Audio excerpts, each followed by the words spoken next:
Oi, meus meninos! Vim aqui gravar para vocês uma série de vídeos. A gente vai falar das várias espécies de empregado e o primeiro deles é o empregado doméstico. Primeiro vou pedir desculpa se vocês ouvirem latido alguma coisa aí, que eu tenho um ser humaninho aqui que se chama Valente, que tá aqui louco para passear, louco para acabar logo esse vídeo para ele descer. Então já vou pedir desculpa de antemão aqui, não se dispersem com esse possível barulho que pode vir aí, tá bom? Então vamos falar dos domésticos. Domésticos. Gente, no Brasil a gente só começou a pensar em algum trabalho remunerado relacionado a serviços domésticos no âmbito da casa ou da família após a escravidão, em 1888. O trabalho doméstico é um ranço desse período da escravidão que foi evoluindo e hoje a gente tem um trabalho remunerado. Então, ao longo da história, os domésticos enfrentaram e enfrentam do tratamento legislatório uma grande discriminação. Por quê? Porque todo o tempo do trabalho doméstico a gente foi ter uma regulamentação mínima quanto ao doméstico somente em 1972, com a Lei 5859, foi que a gente foi ter direitos mínimos dos domésticos, como direito à anotação em carteira de trabalho, direito a férias e direito à previdência social. Vocês vejam que o corpo de direitos é minúsculo em relação ao empregado comum. Isso porque o empregado doméstico, ao longo de toda essa história, sempre teve a margem da CLT, porque a CLT, no seu artigo 7º, letra A, exclui expressamente do âmbito da sua regulamentação trabalho doméstico.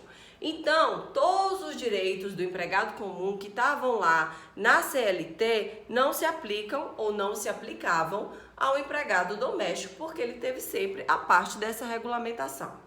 Então, em 72, a gente teve o prenúncio de alguns direitos, previdência, férias, carteira assinada.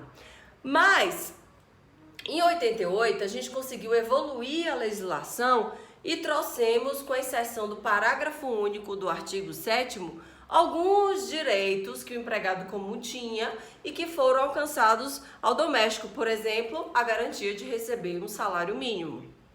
Mas essas espécies de empregados só teve uma equiparação mais efetiva a partir da emenda constitucional 72 de 2013, a chamada PEC dos domésticos. Foi a PEC dos domésticos que de fato se propôs a discutir e igualar os direitos entre os empregados comuns e os empregados domésticos. Essa PEC dos domésticos trouxe direitos previstos que depois se convalidaram na Lei Complementar 150 de 2015, que é a lei que regulamenta hoje o doméstico, impede quase de igualdade com o empregado comum. Hoje a gente tem, por exemplo, aplicação da CLT para esses empregados, que antes era impensável, pelo menos em âmbito subsidiário, quando a gente não encontra regulamentação sobre determinada matéria na CLT, na Lei Complementar 150, a gente vai para a CLT e consegue completar essa lacuna aí da lei, certo? Então, somente com essa Lei Complementar 150 de 2015 é que a gente teve um corpo maior de direitos aos empregados domésticos. Com essa lei complementar, os domésticos conseguiram ter regulamentação de hora extra, conseguiram ter regulamentação de férias, porque com a lei de 72 ele tinha o recesso de 20 dias úteis.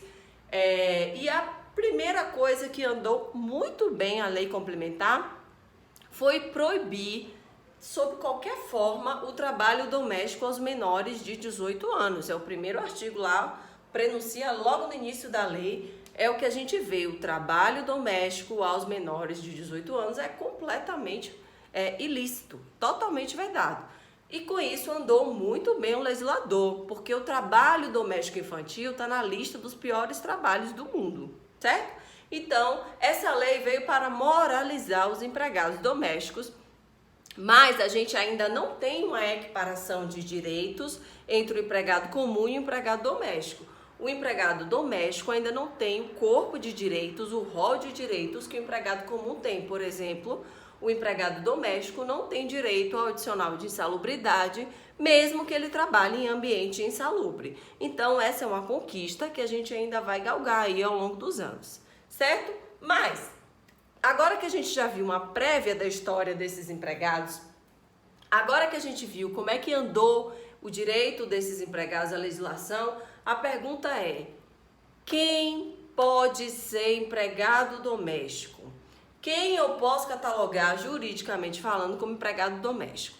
Primeira coisa que a gente vai derrubar aqui: empregado doméstico não está atrelado necessariamente ao trabalho desenvolvido por ele. Ou seja, melhor dizendo, empregado doméstico não é só aquele que faz tarefas domésticas dentro de casa.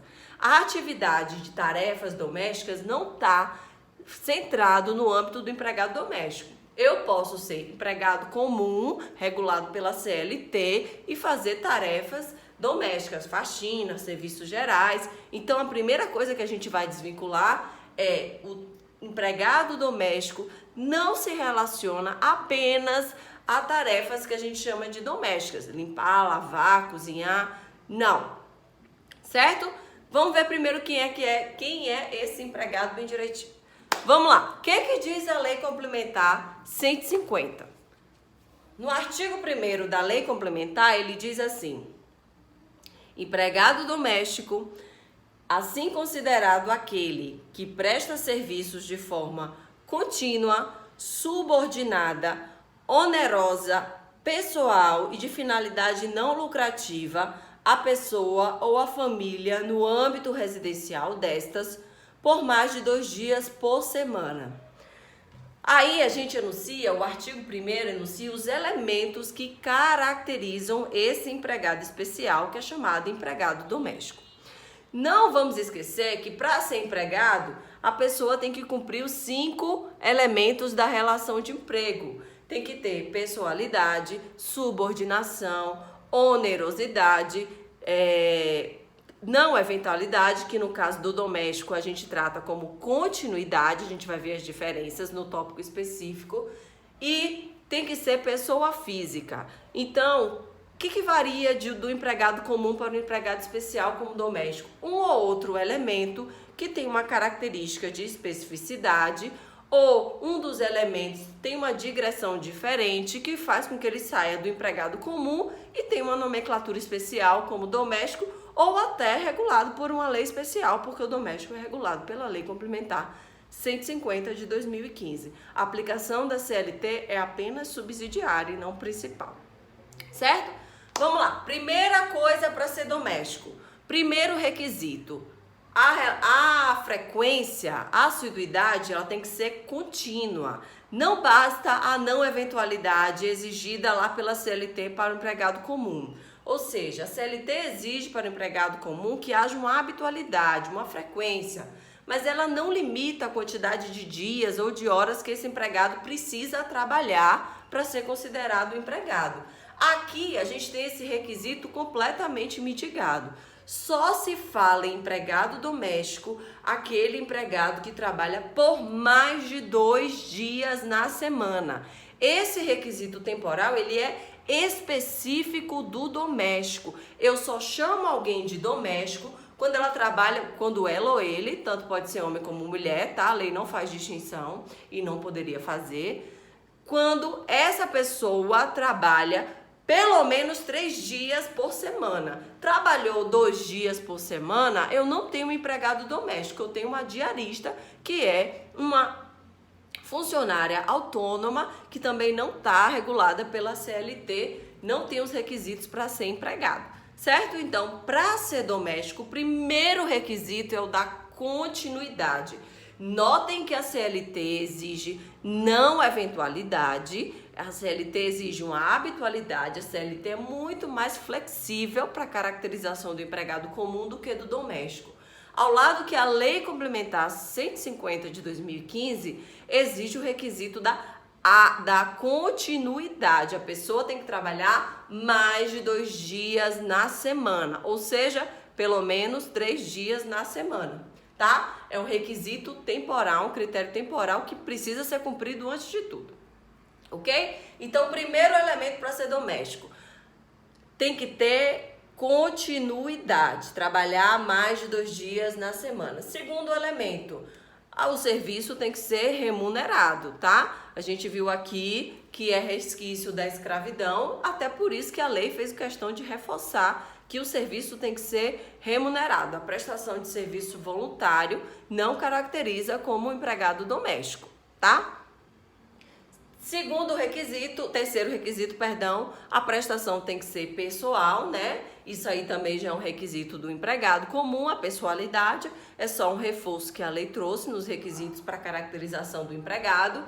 E quarto requisito, essa pessoa precisa trabalhar para uma pessoa ou uma família, ou seja, a prestação de serviço ela é dirigida à pessoa, uma pessoa que mora sozinho ou uma família, pai, mãe, filhos, todos eles são empregadores. Essa prestação é dirigida a essas pessoas. Não existe empregado doméstico que trabalha para pessoa física, tá? A lei não traz essa possibilidade. E aí, o que acontece com a pessoa, por exemplo, a gente vê hoje em dia, é muito comum a gente pedir diarista, nem digo diarista, a gente pedir uma pessoa para faxinar nossa casa, para limpar nossa casa por aplicativo, por telefone. Uma semana vem uma, na outra semana vem outra, ou a gente pode pedir a mesma, pode pedir uma exclusividade. E como é que regulamenta esse empregado? Ele vem de uma empresa. Como ele trabalha, mesmo prestando serviços domésticos, para uma empresa, desqualifica a condição dele de empregado doméstico, ele passa a ser empregado comum, regulado pela CLT e não pela Lei Complementar 150 de 2015. Então, toda vez que a pessoa, mesmo que faça serviços domésticos, por exemplo, eu faço faxina vinculada a uma empresa, eu sou babysitter vinculada a uma empresa, eu sou segurança, lembrando que o serviço doméstico não é só limpar a casa, tá? Jardineiro pode ser doméstico, segurança particular pode ser doméstico, vigia pode ser doméstico, eu posso ter um motorista de helicóptero, se eu tiver um helicóptero particular meu para usar no âmbito da minha família, em que eu vou levar meus filhos na escola com um motorista de helicóptero, pode ser doméstico, tá? O trabalho doméstico não está vinculado às tarefas domésticas, e sim a essa caracterização que a lei traz, certo? Então, toda vez que o doméstico, ele trabalha que o empregado trabalha para uma pessoa jurídica, ela deixa de ser doméstico. O inverso é completamente verdadeiro. Por exemplo, eu posso ter um enfermeiro em casa e ele ser empregado doméstico? Completamente, claro! Eu posso ter um enfermeiro em casa para cuidar de uma pessoa idosa, para cuidar de um ente querido meu, idoso, e ele ser empregado doméstico. Ele trabalha para mim, no âmbito da minha família, ele é um empregado doméstico. Agora, se esse enfermeiro trabalha para um hospital, ele vai ser empregado comum, tá? Então, não confundam a atividade. Doméstico é aquele que trabalha para uma pessoa ou no âmbito de uma família. Ponto, ok? Próximo requisito. Próximo requisito é que essa casa, essa família, não pode ter uma finalidade lucrativa. Essa família não pode desenvolver dentro de casa atividade lucrativa, porque o objetivo do empregado doméstico é o auxílio de tarefas do lar mesmo, e não de tarefas empresariais que visam lucro. Isso significa dizer que se essa família ou se essa pessoa dentro de casa tem um negócio e esse doméstico auxilia de qualquer forma, ele passa a ser empregado comum, descaracteriza a condição de empregado doméstico e ele passa a ser empregado comum. Por exemplo, eu trabalho em casa, faço marmita para vender, cozinho muito bem, faço marmita para vender. E aí, eu mesmo faço a comida, não é a minha empregada doméstica, eu mesmo faço a comida, vou lá, faço minha comida, só que a empregada ajuda a colocar, organizar essas comidas dentro da marmita e me ajuda a receber os telefonemas e a organizar as entregas. Ou seja, ela não faz o centro da minha atividade produtiva e lucrativa, que é elaborar comida, mas ela me auxilia, quebra um galho, me dá uma força.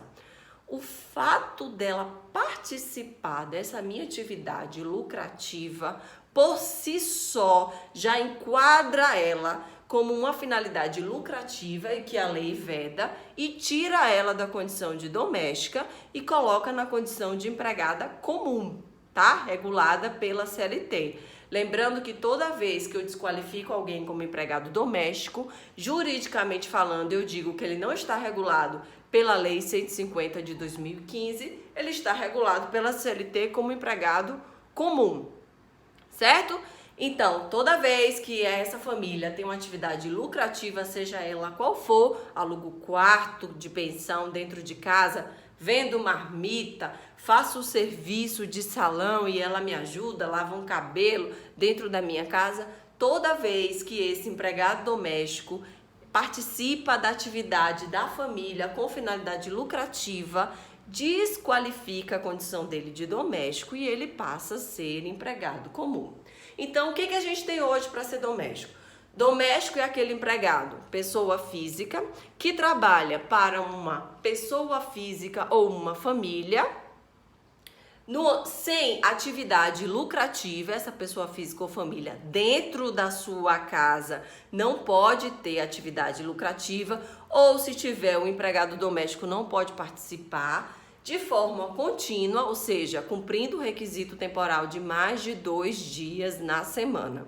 Quando eu tenho uma reunião desses elementos, eu tenho um empregado doméstico, certo? Eu tenho um empregado regulado pela Lei Complementar 150 de 2015, que os direitos individualmente a gente vai estudar em cada tópico, a hora extra do doméstico, a gente vai estudar, quando a gente estudar férias, a gente vai estudar as férias do doméstico, que acabou igualando, hoje não tem diferença. A gente vai estudar individualmente, quando a gente estudar o direito individual do contrato de trabalho, a gente vai sempre direcionar para o doméstico, certo? Pergunto para vocês, é possível alegação de relação doméstica entre marido e mulher? O que vocês acham? Eu, como esposa, posso dizer que faço todo dia o trabalho doméstico e colocar o meu marido na Justiça do Trabalho pedindo reconhecimento de vínculo? Não, porque a finalidade, o elo que une o casal é o elo de amor e não o ânimos contraende, que é o ânimos de querer contratar, firmar um contrato de trabalho. Por isso, a jurisprudência não reconhece a possibilidade, nem mesmo imagina a possibilidade de vínculo de emprego doméstico entre marido e mulher. Mas eu posso trazer esse vínculo para parentes, certo? Então, marido e mulher não podem ser empregado e empregador doméstico sob nenhuma hipótese. Mas parentes, sim, ok? Não tem exclusão pela lei dessa possibilidade, ok? Então, hoje a gente viu os empregados domésticos, Lei Complementar 15 de 150, lembrando sempre que empregado doméstico não se refere só às atividades domésticas da casa. Empregado doméstico é chamado assim, mas ele pode ser segurança, como eu disse, repito para grudar aí nessas cabecinhas, segurança, jardineiro, motorista de helicóptero, motorista particular, cuidador de idosos, enfermeiro, desde que reúnam os elementos como principais: trabalho em âmbito da pessoa ou da família, finalidade não lucrativa por mais de 2 dias da semana. Desde que eu reúna todos esses elementos que o artigo 1º da Lei Complementar me trazem, eu tenho aí o empregado doméstico, ok? Esse é o nosso primeiro módulo de espécies de empregado e a gente falou aqui o que é necessário para qualificar alguém como empregado doméstico, ok? Obrigada, beijo. A gente vai falar depois do empregado rural no nosso próximo vídeo. Beijo!